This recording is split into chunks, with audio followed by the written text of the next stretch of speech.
Quick disclaimer, this video is for educational and entertainment purposes only. I'm not a financial advisor, and nothing here should be considered financial advice. Always do your own research and understand the risks before investing. Yeah, hello and welcome back to another Bitcoin update. So quickly getting started on the longer time frame, and then we'll kind of go quickly on the shorter time frame. Nothing too much has really happened since the last video of our update where we kind of went into the possible scenarios of this start to the A wave. Just basically to put it out there, what we have been tracking is a wave decline, where this A wave could still be in this decline. This could just be a fourth wave corrective bounce before we get rejected and head lower to possibly that 55 to 56,000 range. As of right now, we are holding micro support. We have not broke any swing lows. We held above this swing low back here as well.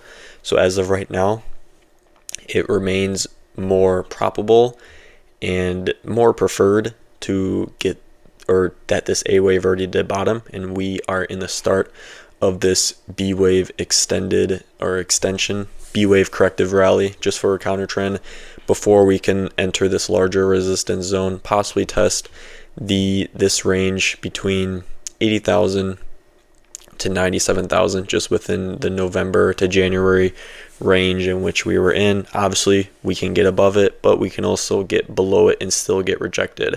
Maybe we only test this swing high here and we just form a 1, 2, 3 wave move. That's all of the B wave and we head lower.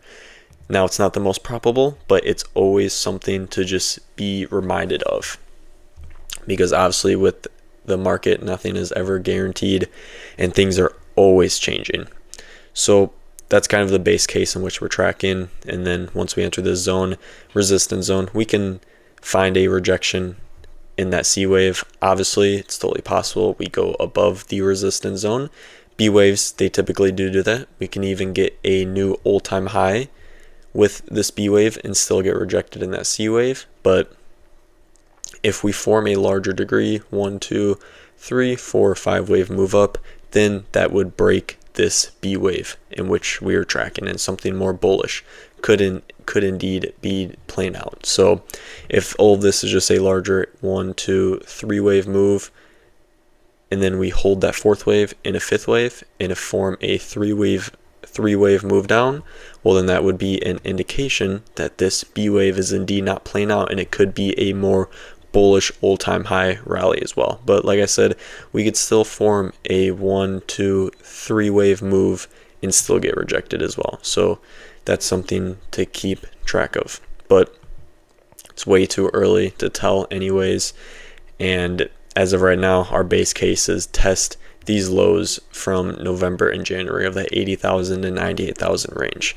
So what this B wave, for example, would be in a larger degree, A, B, C to the upside, where we could have had an A wave here, a B wave move down, and then now what we could be in is that C wave to the upside, where this could be a 1, 2 setup, and then for that third wave of a third wave, it could be a 1, 2, third wave of a third wave, fourth wave, fifth wave, possibly test this resistance zone before we form a corrective B wave move down and then a larger C wave move up, which C waves are a 5 wave movement before we can get that rejection and start that C wave. Now, that is our base case. That's something along that lines is what our base case of what would probability wise happen. Obviously, it does not need to go that way. We could form straight rally into that B wave resistance and get rejected. We could go sideways back and forth for a little longer before we go up, or this could just be a very extended rally or corrective bounce, or I guess you could say range movement before we go lower, and that could be a extended A wave. Now, any scenario is possible, but as of right now, because we're holding micro support and we haven't broke below any of these swing lows, it just remains more probable that this is the path in which we would be taking for this B wave as well. Now, once we break below this swing low here at 65,691, and another one which is at 65,216. If we break below those levels, well, it's possible that this B wave could just be going for an extension, because B waves do tend to be pretty tricky to track, but it would be more probable that we would just be going for an A wave extension before we get an A wave bottom. And obviously the lower this A wave goes, the lower this resistance zone goes as well. So keep in mind of that as well. But we're holding everything, so it's not really our base case in which we're tracking. We're tracking this upside movement here as well, where this A wave could indeed reach these swing highs around that 79,000 level as well, if it were to be playing out.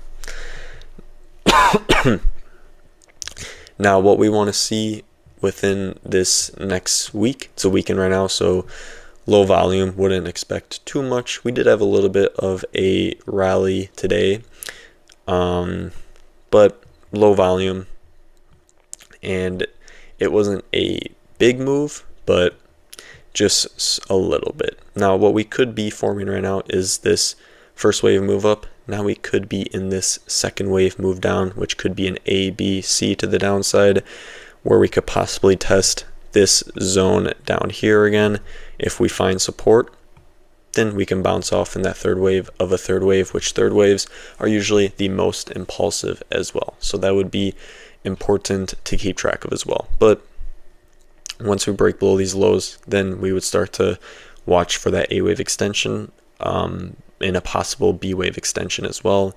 But as long as we form that 1-2 setup and this move just remains a 3-wave move and we bounce from micro support, well, then it remains probable that we could be in that impulsive phase of the A wave. So yeah, that's pretty much everything for this video. Hopefully we should, not guaranteed, but it would be nice to get an answer whether or not we are in this A wave, B wave extension, or this A wave downtrend, possibly in this next market week. That'd be very nice to see all that play out as well. But obviously we could always just go sideways for a little bit longer as well. So yeah, that's pretty much everything for this video. Thanks for watching, and we will see you next time.